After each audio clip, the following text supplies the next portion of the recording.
Buenos días, buenas tardes, bienvenidos al Mercado de Industrias Creativas Europa Latam.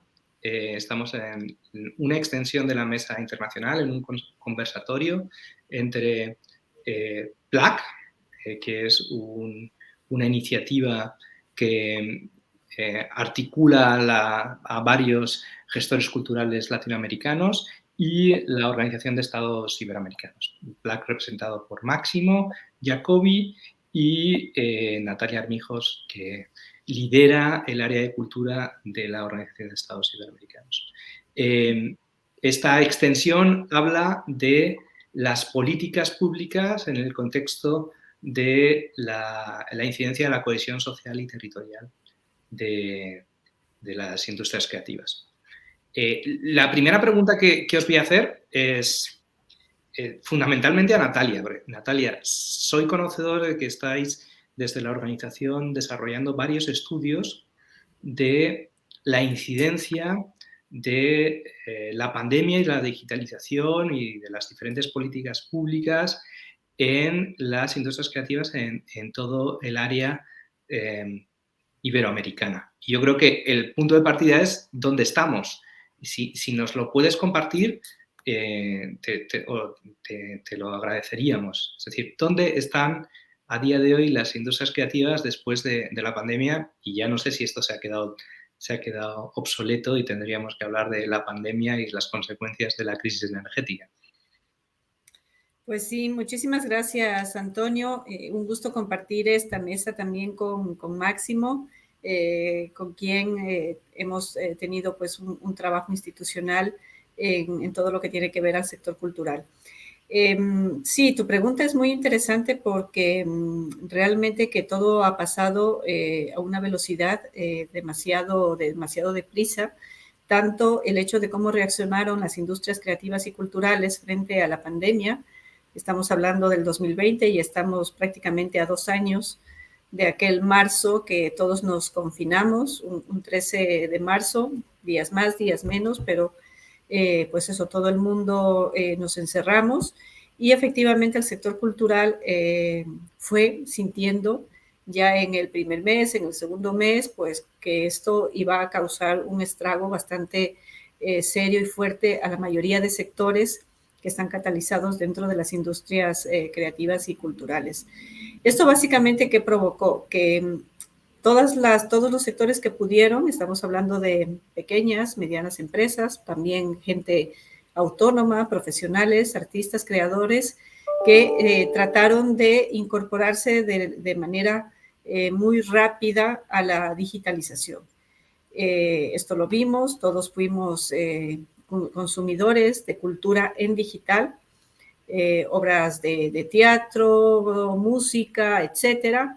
Es decir, todas estas plataformas a quienes ventajosamente tuvimos acceso por tener una computadora, por tener también un acceso a internet de banda ancha, pudimos acceder, ¿no?, a la cultura, que en un primer momento fue de un acceso totalmente gratis, muy generoso por parte de los artistas y creadores, en un momento tan difícil, tan duro, de tanta tristeza y al inicio tan desconcertante de saber cuándo esto iba a terminar.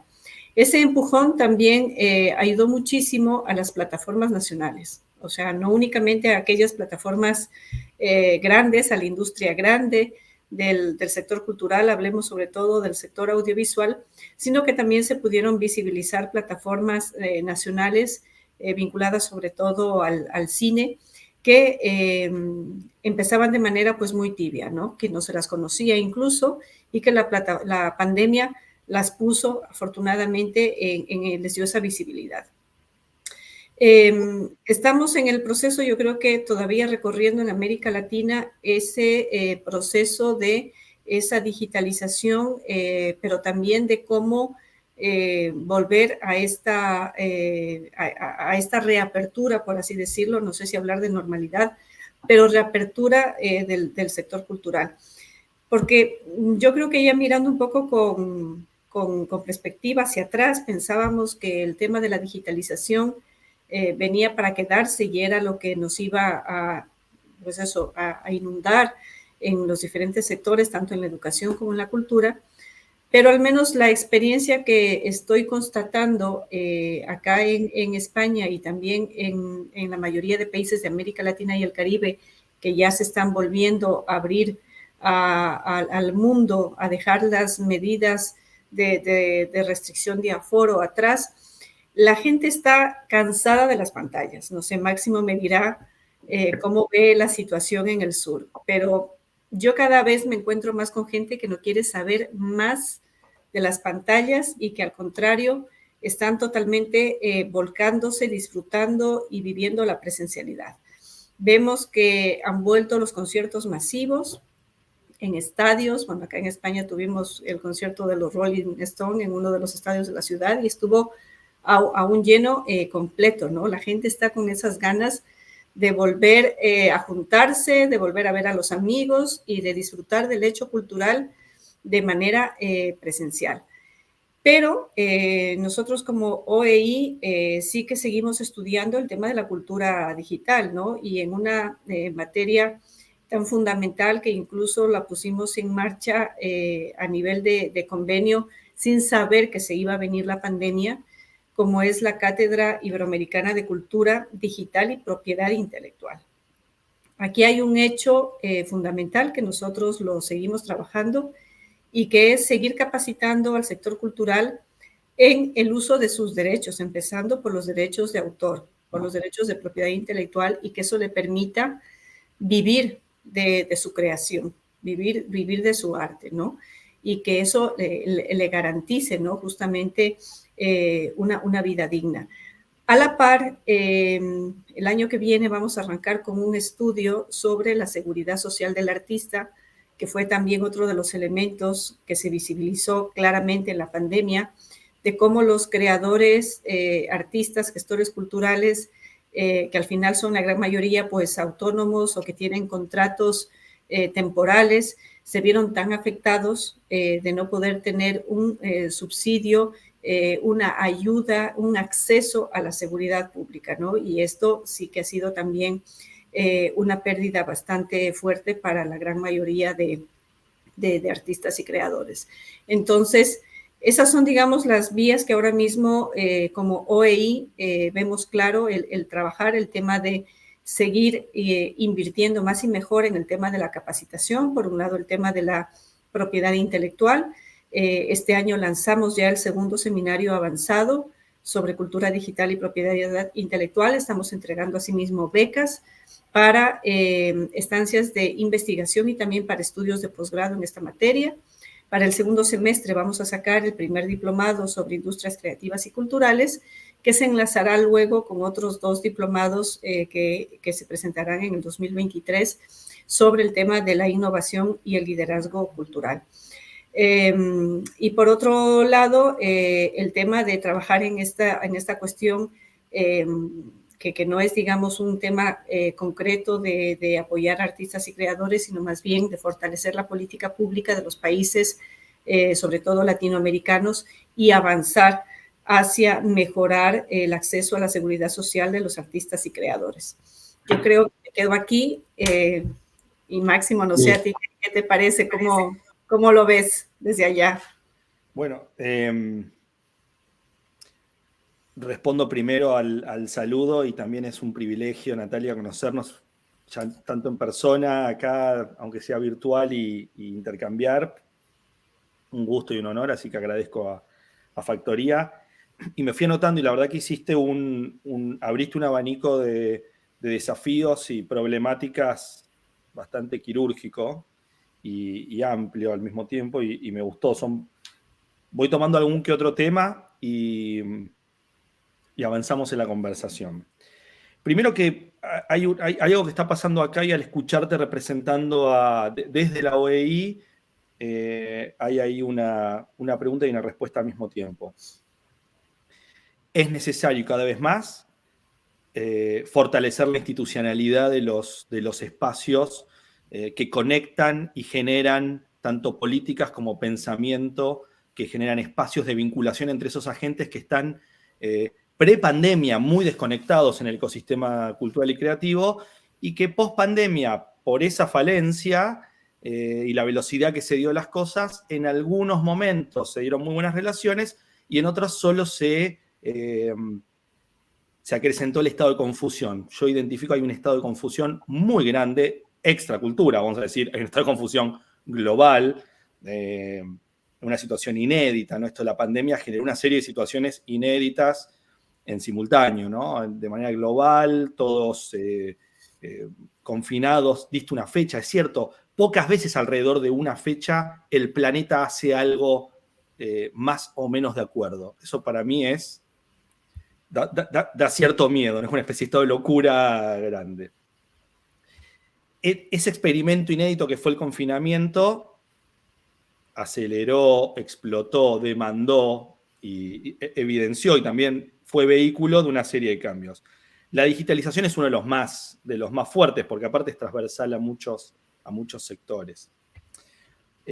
Por lo que contabas, y coincido, en el caso de la cultura, esa digitalización mostró, para mí la parte crítica primero, una falencia, un atraso muy grande en cuestiones de digitalización en el campo cultural. Quiero decir, problemas de conectividad, el principal, porque ahora podemos ver qué estaba más adelantado y más atrasado. Hay un gran problema de conectividad y de acceso a esa conectividad, lo cual genera desigualdades violentas y reproduce un prejuicio muy fuerte sobre la cultura que es de pocos para pocos. Sabemos que es parcialmente falso, pero se vuelve en estos casos parcialmente cierto. ¿Cuántos tienen acceso a esa conectividad para que desde las políticas públicas demos después emprendedorismo cultural, como decías vos, fortalecer los derechos de autor, ver estrategias para vivir del arte, para gestionar cultura? Bueno, hay una conectividad ahí que parece a veces, cuando se ven los números, anecdótica, pero en la práctica se puede volver, y para Latinoamérica más, muy violenta, ¿no? No es lo mismo las grandes ciudades de Latinoamérica que cuando empezamos a ver el territorio latinoamericano expandido. Hay mucho para trabajar ahí. ¿Lo sabíamos prepandemia? Sí, lo sabíamos prepandemia. ¿Se trabajó en esta vía? Se trabajó muchísimo, pero también faltaba. Y falta y faltará. Hay que seguir ajustando. La parte positiva para mí de ese proceso pandémico y de confinamiento, creo que lo identificaste y yo hago un doble clic ahí.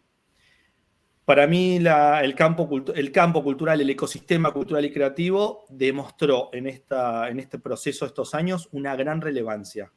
Tuvo una campaña de marketing increíble, inesperada, porque el mundo se volcó a consumir, como decías vos, cultura, creatividad en distintos márgenes, rangos, intensidades, pero vimos no solo la explosión de plataformas más o menos depuradas, sino, hago siempre esto que parece un chiste, pero es real, todos en familia buscando plataformas de encuentro con actividades creativas, desde amasar pan a revisar tejidos, a hacer talleres de distinta índole, alrededor de la creatividad, de los pequeños talentos y de encontrar en la cultura, en un rango muy amplio, formas de conectarse con el otro, que empezó a ser la casa, ¿no? Que empezó a ser la familia. En simultáneo, esta explosión de consumo cultural, en gran parte gratuito, es cierto, esa gratuidad fue muy productiva en un momento y se volvió muy temeraria en otro, ¿no? Nos está volviendo, nos está costando por volver de esa gratuidad quienes trabajamos fuerte en industrias creativas para que los creadores puedan vivir.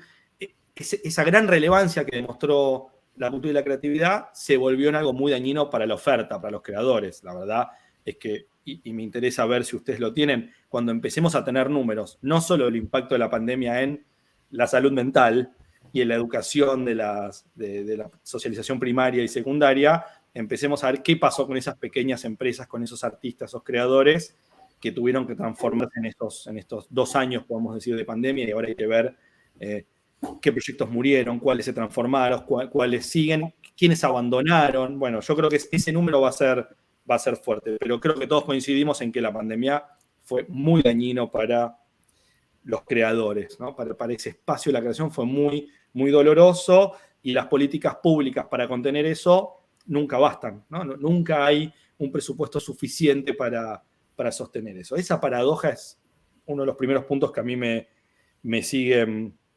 obsesionando. Y que creo que hay que trabajarlo. Vuelvo, hay una gran oportunidad en lo que la pandemia demostró del consumo cultural, que a veces a los que trabajamos en cultura nos costaba ser relevante, ¿no? Ir a esas mesas de presupuesto, esas conexiones entre público y privado, y la pandemia lo demostró.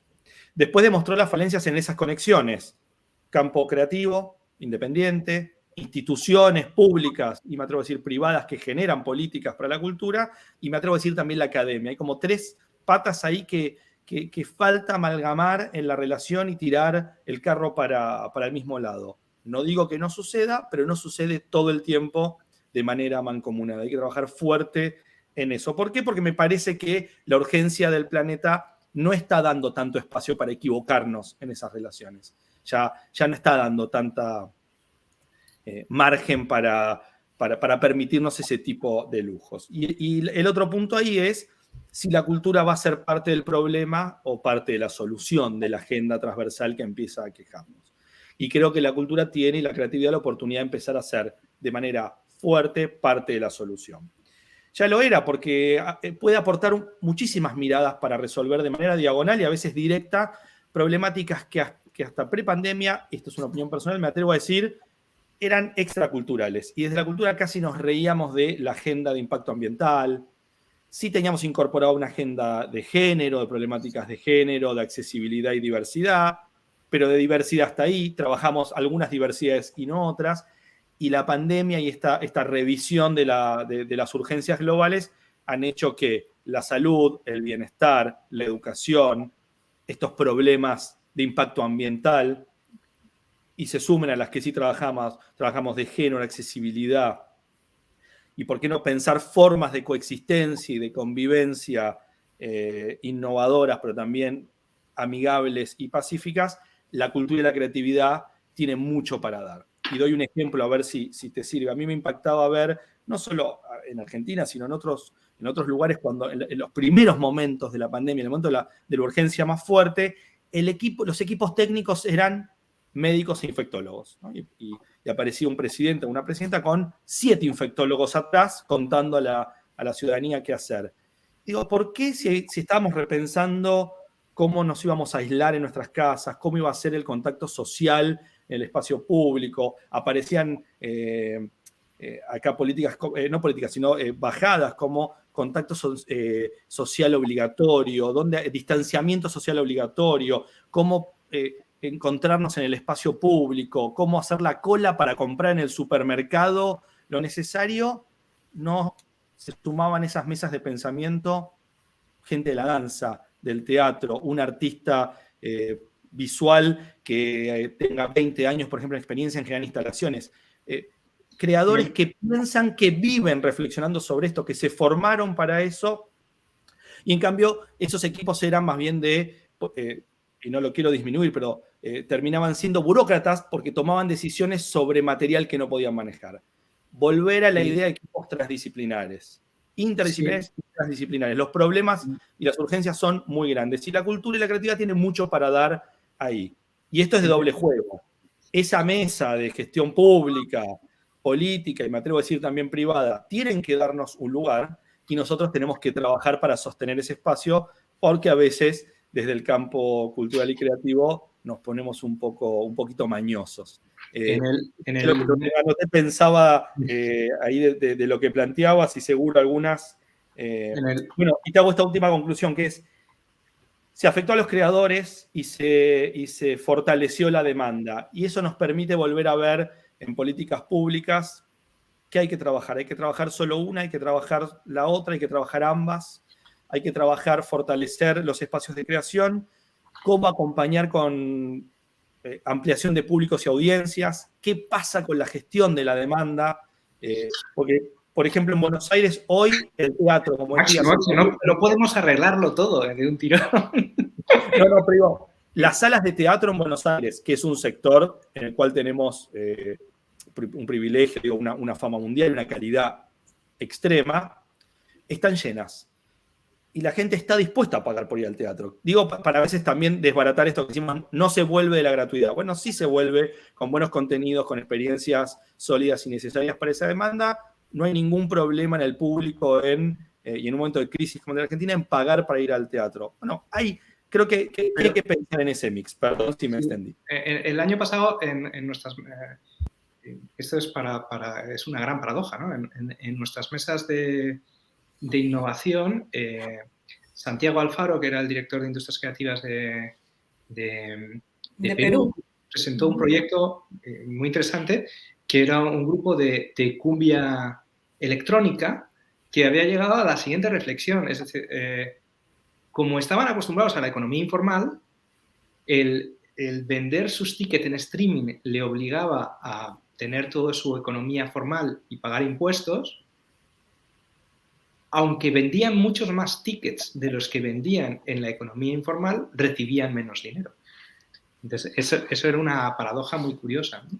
Pero a mí el hecho de que desde la OI estés estratégicamente impulsando lo que sería el estatuto del artista o la traslación de algo parecido a eso, que es, como siempre, es legislación francesa, que es los que nos llevan años por delante, me parece extraordinario.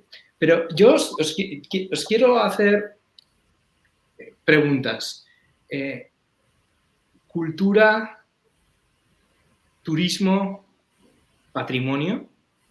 Es decir, ¿cómo trasladamos políticas públicas que vengan de otros sectores? Es decir, ¿puedes hablar de la cultura desde la cultura o puedes hablar de cultura en sectores económicos fuertes que además ponen en valor el patrimonio? Cultura y salud, es decir, ¿cuántos programas se han impulsado vinculados a llevar el arte a los hospitales, utilizar el arte como medida terapéutica? Es decir, cultura y medio ambiente, reutilización de materiales, una cadena justa de valor. ¿Cómo podemos, desde las políticas públicas, entender que la cultura es cultura y mucho más? Es decir, que incide en otros muchos sitios. No sé si desde la Organización de Estados Iberoamericanos tiene este enfoque que es más transversal. Es decir, yo soy cultura, pero no tengo ningún inconveniente en decir que la cultura y el turismo son hermanos. No sé, Natalia, ¿cómo ves? Es que es una relación natural, ¿no? Y un poco lo que decía Máximo antes, porque hemos visto esa respuesta, digamos, automática y generosa del sector cultural en un momento de muchísima incertidumbre y al final, pues, una respuesta por parte de todos los estados, al menos en Occidente, ¿no? Que conocemos esa respuesta casi como en un estado de emergencia, en un estado de guerra, ¿no? En donde yo creo que sí faltó incorporar tal vez en ese momento visibilizar más el tema de todo lo que estaba ocurriendo en el sector cultural. Pero yo creo que al final las redes sociales ayudaron muchísimo a que se conozcan, a que se difundan y que la gente se haya conectado y haya podido disfrutar de la cultura y de esa gratuidad, ¿no? Que es interesante analizar esto de cómo volvemos ahora a que la cultura no es gratis. Y lo que tú comentas, Antonio, de alguna manera se relaciona con este otro contexto anterior, pero que nosotros ya lo recogimos y lo hemos analizado, reflexionado en diferentes espacios y que lo recoge la Carta Cultural Iberoamericana. La Carta Cultural Iberoamericana marca justamente la relación de la cultura con otros sectores de la sociedad, como es justamente el medio ambiente, la comunicación, bueno, el tema del patrimonio al final, el tema del turismo sostenible es una realidad, que es verdad que en un sector del ámbito de la cultura siempre había ese recelo a poderlo vincular de manera clara y directa, porque hay una corriente muy fuerte y muy bien justificada de que la masificación que genera el turismo termina dañando nuestro patrimonio. Pero por otro lado, el patrimonio tiene que ser también sostenible. Al final, mantener un museo, mantener una pirámide, mantener unas ruinas arqueológicas, son dinero, ¿no? Y la investigación en el tema del patrimonio necesita también recursos. Entonces, hay que buscar ese equilibrio porque necesitamos del turismo responsable, del turismo sostenible, para que siga existiendo inversión en el ámbito del patrimonio, concretamente hablando. El sector del patrimonio fue el que más se vio afectado, al igual que el turismo, por el cierre, por las medidas de restricción, y esto sobre todo mirándolo más hacia América Latina y el Caribe. Realmente se cerró prácticamente todo a cal y canto por un año. Nosotros lo que vivimos acá en Madrid, digamos, sí que ha sido una burbuja. Bueno, es otro tema a debatir también, ¿no? Si nos gusta o no nos gusta, pero en otras ciudades de América Latina, en otros países, al final hubo un cierre total. No hubieron visitas a muchísimos de nuestros sitios patrimoniales, como puede ser en el Cusco, ¿no? Toda la ciudad inca se vio totalmente, pues eso, restringida, no hubieron turistas, y obviamente se perdieron muchísimos recursos, ¿no? La propia Habana, ¿no? Cuba, que ha sido al final un país que ha vivido muchísimo del tema del turismo, pues lógicamente se quedaron sin esas divisas que ya ingresaban a la isla y se vio también afectado el sector de la cultura.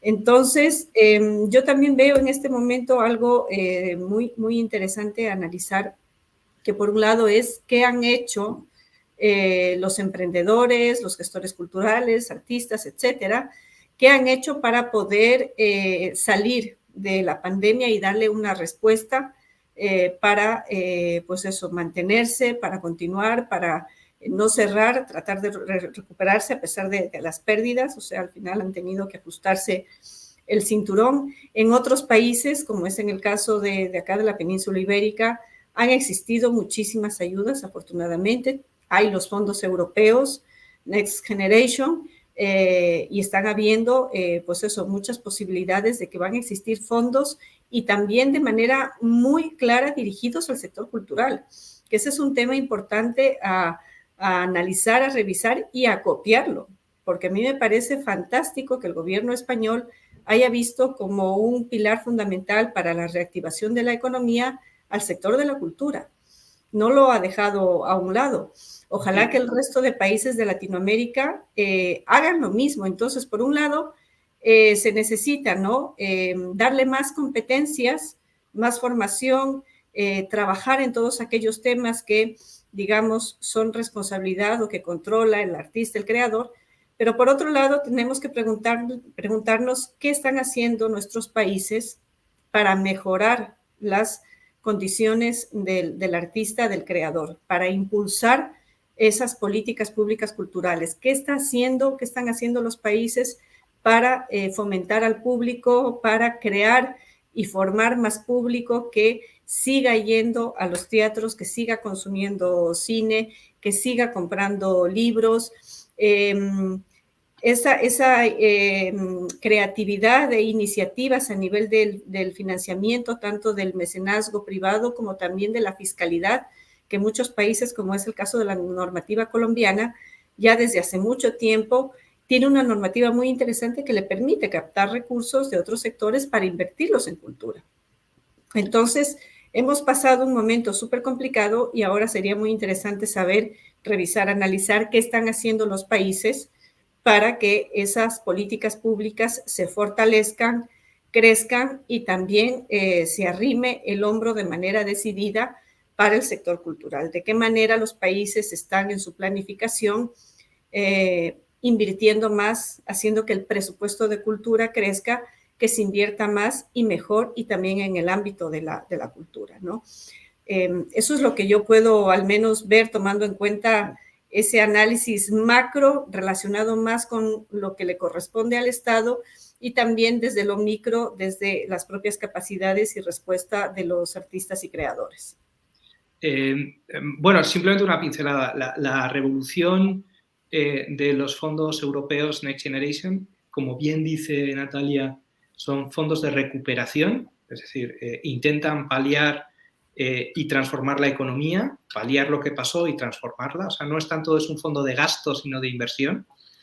Y tiene un foco en cultura pero es tanto más interesante que tiene la ventana abierta a los sectores culturales en fondos vinculados a la despoblación, vinculados al turismo patrimonial, vinculados a la moda sostenible. Es decir, hay una vocación holística donde tú eres un creador, pero no solamente encajas en la Dirección General de Industrias Culturales y Creativas, no puedes encajar en otros muchos sitios, ¿no? Y eso es una cuestión interesantísima para nuestros sectores. Máximo, te lanzo a ti el reto. Cultura y salud, cultura y medio ambiente, cultura y patrimonio, cultura y turismo. Y luego, os lo plantearé más tarde, es la infraestructura cultural. Es decir, nosotros pensamos que la infraestructura cultural son los espacios, pero también están las normas jurídicas como impulsa OI, pero también está la infraestructura económica, es decir, existe legislación para fondos filantrópicos, como hablaba en Colombia, ¿no? O sea, no solamente es el 5G, que lo es, también están las normas de seguridad social, que lo son, también está el ecosistema de financiación, que no puede ser todo público, porque si no, no llegamos a ningún lado. Pero acotando el problema, Máximo, empecemos por la cultura y los demás sectores. Bien, me subo, buenísimo, me subo un poco atrás en la cola del tren de Natalia, que me gustó por donde lo llevó. Y hago una suerte de halago pedido. Digo, hay en espacios tan transversales y transnacionales como EI, me parece ahí una muy buena oportunidad y una demanda que le tenemos que hacer para que sea quienes pueden estar haciendo un llamador, que sea una alarma, porque yo estuve en la gestión pública y en defensa de eso, y hay un momento donde en la gestión del día a día, de la gestión pública, de la propia burocracia y de las agendas urgentes, que hoy encima tenés funcionarios que vienen de 3, 4 años de un azote constante, ¿no? de ver que todo lo que hacen no basta, y eso te hace perder perspectiva, ¿no? Perdés estas perspectivas de largo plazo, de mediano plazo, de cuáles son los cambios, y estás todo el tiempo atrás vas atrás de la urgencia, vas atrás de los problemas, y en algún momento va a haber que empezar a salir de esa dinámica, y todavía hay preguntas que no, como decías Antonio, van cambiando día a día, pero bueno, cuando hablamos de Latinoamérica, ¿qué es Latinoamérica? ¿De qué hablamos cuando hablamos de Latinoamérica o de creatividad latinoamericana? Porque uno parece decirlo y en general puede haber un festival donde hay un área de creatividad latinoamericana en Europa y parece que está clarísimo, pero cuando tiramos el llamado acá, cuando buscamos formas de asociativismo entre los países latinoamericanos, entre los países del Cono Sur, y a veces nos cuesta tanto encontrar algo que vincule y poder ir juntos Chile, Argentina, Uruguay. Cualquiera de afuera diría, veo clarísima esa relación y todavía nos puede costar en políticas públicas regionales juntar eso. Y en términos de turismo cultural eso está clarísimo, ¿no? Cómo poder empezar a generar estos, por ejemplo, corredores o espacios donde la cultura ayude a unir otras facetas. Con el turismo, esa discusión creo que está saldada, que la cultura y el turismo están unidos, casi que no deberíamos tener que salir a explicarlo desde ahí, porque ya es algo totalmente constituido. Pero sí es un buen ejemplo para llevarlo a otros sectores. Y también es cierto que las experiencias de lo que está pasando, por ejemplo, en las ciudades, con consecuencias de la pandemia que van a rehabilitar para mí y revivir el turismo, son interesantes. En la ciudad de Buenos Aires, por ejemplo, pero sé que en otras ciudades de Argentina pasó, a consecuencias de la pandemia se dio una descentralización entre natural y obligada, ¿no? Entonces, muchos proyectos de colectivos independientes, pequeñas galerías, librerías, centros culturales, espacios multi-experienciales que recuperaron ahora una gran moda que hay del café especialidad acá, pero digo, el espacio donde tomar algo, comprar un libro, volver a encontrarse entre artistas con el público, se descentralizó. Siempre la ciudad de Buenos Aires tuvo eso, pero ahora se dio en un fenómeno mucho más grande. Y yo estoy esperando ese mapeo, pero estoy seguro que ese mapeo hoy es mucho más importante. Bueno, eso va a ayudar a que el turismo no sea el centro histórico de Buenos Aires y los 5 o 6 puntos del tango, sino que esa mirada de cultura independiente, de espacio independiente, va a hacer que la ciudad esté más viva en turismos en lugares donde antes no sucedía. Esto se conecta con la diferencia entre gasto e inversión que mencionó recién Antonio. Hay una discusión que también tenemos que rápidamente superar, si la cultura es gasto o la cultura es inversión. Parecería obvio que la cultura es inversión, pero cuando vemos la forma de ser tomada en los presupuestos, como decía Natalia, no está tan claro que la cultura sea vista como una inversión de impacto para promover su propio sector y otros sectores como salud, medio ambiente, diversidad, desarrollo social o desarrollo productivo. Hemos visto que el incremento en el PBI, siempre la cultura puede ser con muy poco y a tiempos muy veloces es positivo, pero vemos que todavía muchos de esos presupuestos no lo reflejan. Me parece ahí otra remera, ¿no? Gasto o inversión, cultura, gasto o inversión. Y en términos de infraestructura cultural que planteaste, esto es intuitivo, pero convencido de que la infraestructura cultural va a necesitar un volantazo muy veloz. Y creo que uno de los caminos es abrirse a estas relaciones con otros sectores. ¿Cómo podemos hacer que esa infraestructura cultural, que a veces responde a la endogamia del ecosistema cultural y creativo, puede ampliarse y puede incluir agendas, pero también servicios, funcionalidades con el sector de la salud, como esos casos de los SESCI, ¿no? que a veces tanto admiramos, que funcionaron bien en Brasil, en San Pablo centralmente, digo, pero que se puede pensar de esa manera, cómo los centros culturales pueden ser vistos ya no solo como reservorios de muestras, recitales y obras de teatro, sino abrirse a otro tipo de relaciones y de servicios. Creo que ahí van a encontrar una salida a muchos espacios culturales que hoy están agobiados por cuestiones de movilidad y de financiamiento, si le suman a su agenda otras áreas. Para no pensar solamente esto de la cultura va a la salud, ¿no? Cómo desde la cultura se pueden mejorar las salas de espera, cómo se pueden dinamizar espacios y momentos, tiempos de la salud que el propio sistema no encuentra. Lo mismo con la agenda de medio ambiente, ¿no? Creo que la infraestructura cultural puede encontrar también ahí una funcionalidad. Y por último, vuelvo al principio de lo que decía, que OEI y otros espacios también, otros organismos transnacionales como el BID, el CAF, tantos que están ahí trabajando, tienen que fortalecer la distribución de esa información, de estos informes, son importantes. Tienen que retarnos a los gestores y a los funcionarios públicos, retarnos así y también desafiarnos a tomar esta información, a responderla, a ponerla a prueba, a cuestionarla, pero trabajar en terrenos cada vez más firmes, porque siento que hay una serie de informes que dan vuelta por el mundo y después las políticas y las acciones en vivo e indirecto muchas veces están muy lejos de eso y discutimos algunas cuestiones en los congresos y después los ejemplos de gestión nos cuestan bastante y terminamos siempre yendo a los casos exitosos casi casuales de espacios independientes, ¿no? Este grupo de artistas y gestores, ¿no?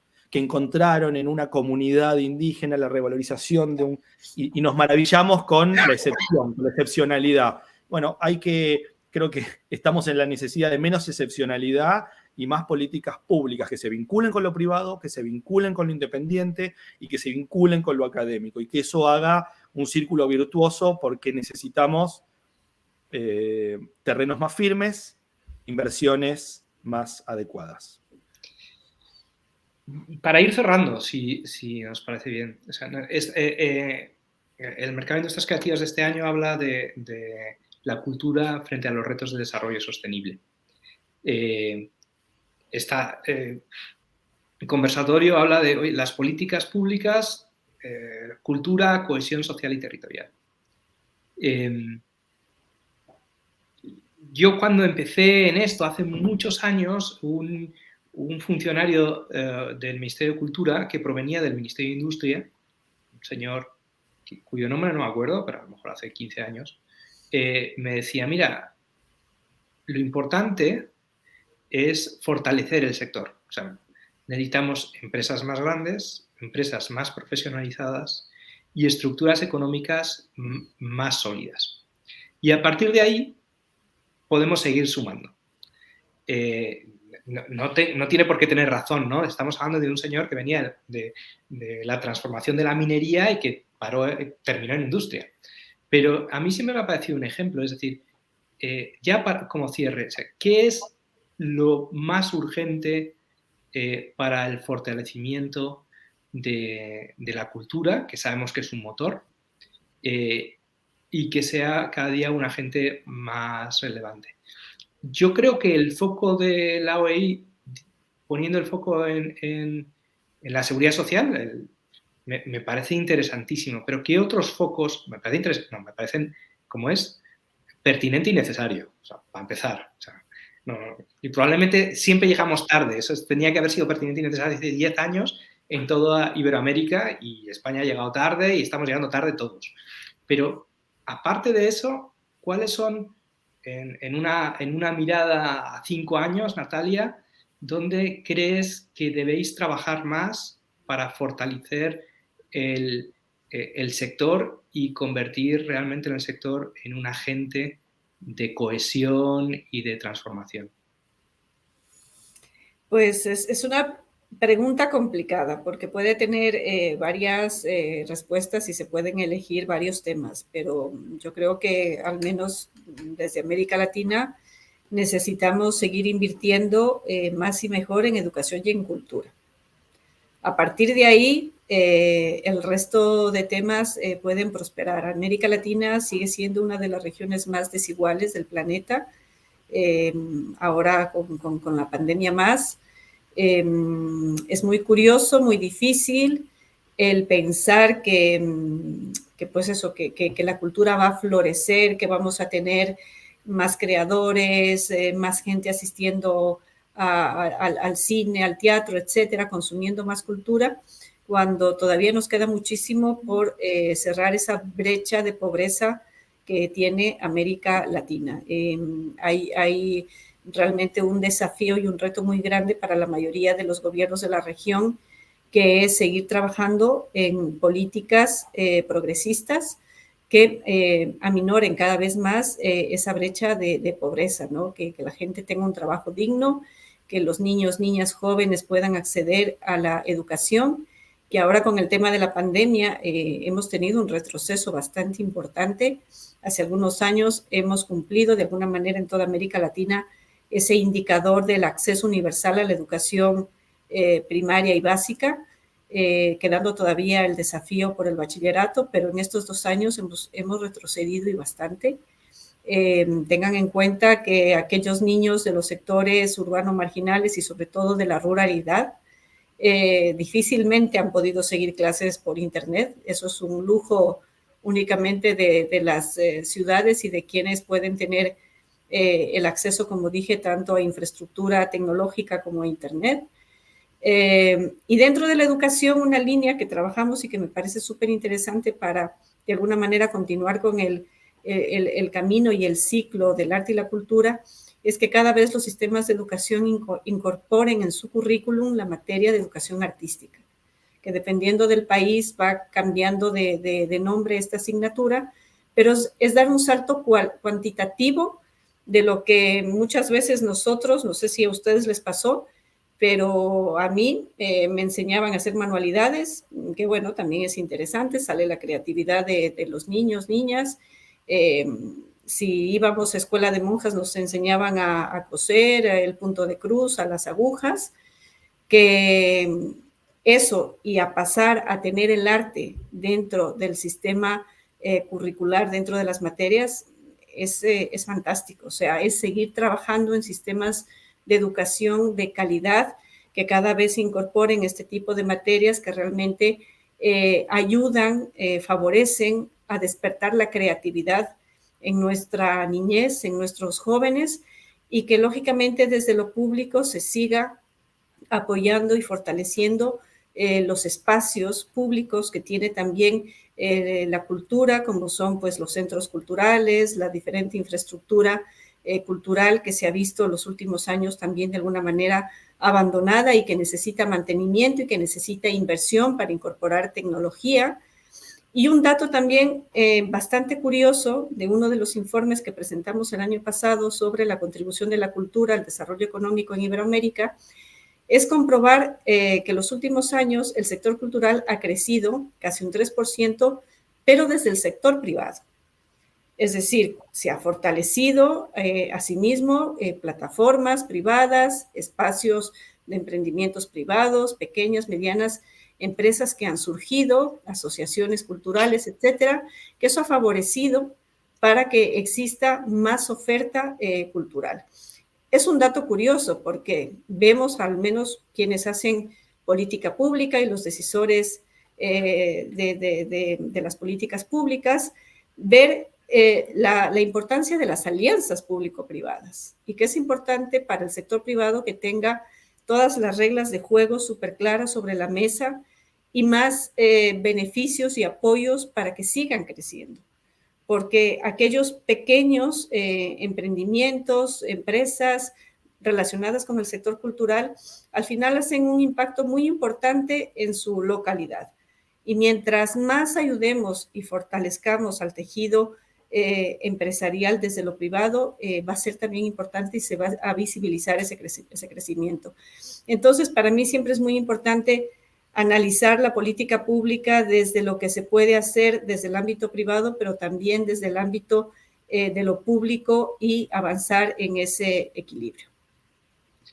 Muy brillante, la verdad. Nos baja a la tierra, ¿no? Es decir, dejar de hablar de private equities en cultura, empecemos por la educación.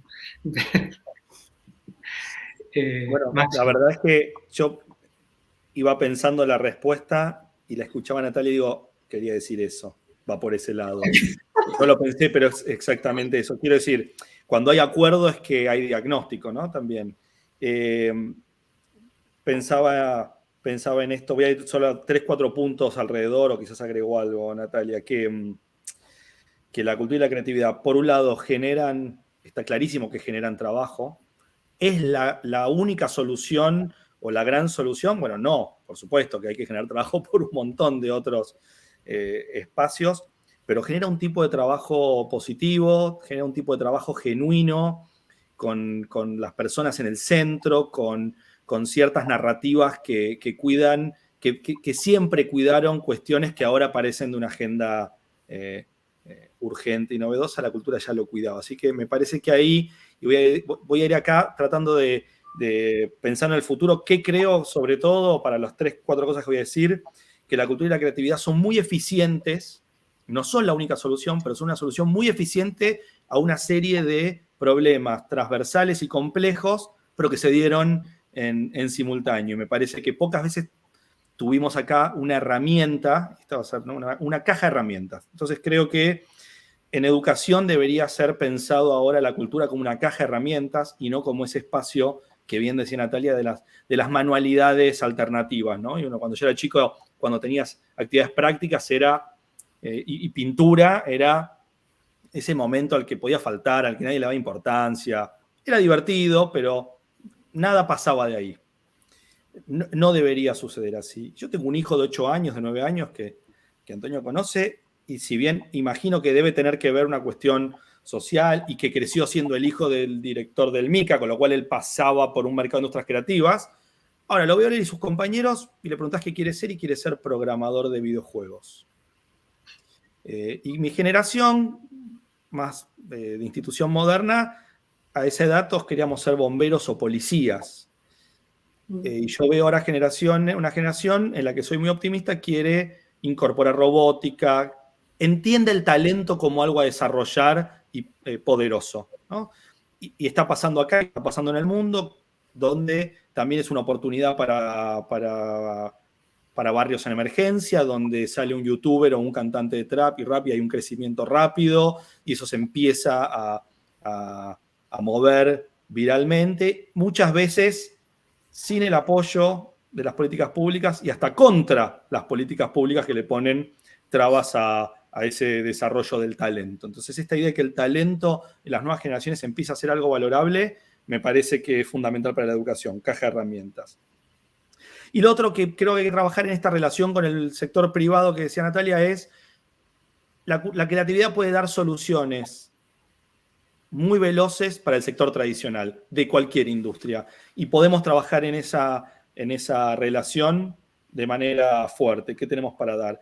Y cerrando ahí, pensarnos de maneras más amplias, a veces intangibles, pero que pueden traernos muy, muy lindos resultados, que es, podemos pensar ya no en la lógica de Estados-Nación y hablar de un ecosistema latinoamericano creativo o un ecosistema creativo en español y bancar lo que eso significa en pros y contras. Podemos pensar entre España y Latinoamérica de una manera conjunta. Esto se tiene que dar de arriba para abajo o de abajo para arriba. Son los creadores y las audiencias las que pueden ayudarnos a pensarlo. Bueno, estas creo que son desafíos interesantes, creo que las condiciones están dadas y espero que, como decías, Antonio, esta visión de futuro termine siendo positiva y no pesimista como muchas veces en el pasado lo hemos trabajado. Aprendamos de estas nuevas generaciones que tienen una mirada mucho más alegre, me parece, y esperanzadora de las cosas. Max, el Internet se distribuye por áreas idiomáticas. Mis hijos, los pequeños, están enganchados a youtubers argentinos y a unos mexicanos. Van cambiando de acento.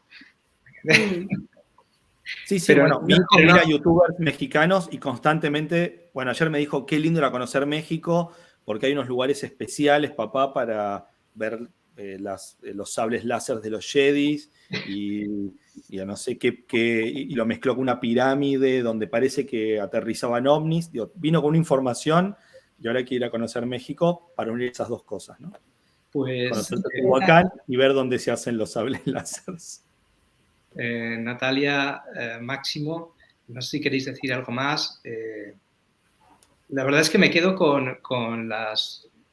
Máximo, no es porque tú y yo, pero con las últimas reflexiones de Natalia de educación, colaboración público-privada, con lo difícil que es eso, ¿eh? Y impulso al sector privado, porque hay ciertos discursos que entienden que es difícil la colaboración público-privada porque tienen un estrecho margen entre la privatización y la colaboración, y entiendo que es difícil, ¿no? Pero bueno, yo os aconsejo que vayáis al mercado e interactuéis en el mercado y veáis lo que es la colaboración público-privada, porque ahí hay mucho emergente. Pero bueno, no sé si queréis decir una última palabra y ya lo damos por cerrado. Natalia. Igual yo para que pueda cerrar, Natalia, creo que esto que identificás y lo que está pasando es un músculo, ese es un ejercicio, hay que ejercitar, aunque cuesta al principio y duele, hay que ejercitar el músculo del asociativismo, de la traducción entre sectores que les cuesta conocerse, el cultural, el tradicional, el público, el privado, el creativo con el mercado. Bueno, son traducciones que se van dando y que cada vez son menos violentas y son más naturales, y tener un poco de paciencia. Pues por mi parte, muchísimas gracias, Antonio y Máximo, por este espacio. La verdad que es súper importante el hablar, el comentar, reflexionar sobre todas estas temáticas que como les digo, las estamos estudiando y justamente queremos seguir publicando y sacando más informes para que les sirvan a los decisores de política pública, ¿no? Para que vean que invertir en cultura da réditos importantes, ¿no? Entonces da retornos importantes en la macroeconomía. Y eso ojalá lo vean nuestros gobernantes. Así que me parece genial. Un saludo a todos quienes están participando del MIC Europa Latam. Es un espacio fantástico justamente para que se conozcan más emprendedores, creadores de toda América Latina, Europa, que se sigan fomentando redes, nuevos emprendimientos, nuevas colaboraciones entre ambos lados del Atlántico. Y para nosotros como I será pues un gusto y un reto el seguir pensando sobre las siguientes líneas, las siguientes actividades y proyectos para fomentar la cultura y mejorar nuestras políticas públicas. Muchísimas gracias, Antonio y Máximo. Pues muchas gracias a todos y nos vemos en el mercado. Gracias, Máximo. Gracias, Natalia.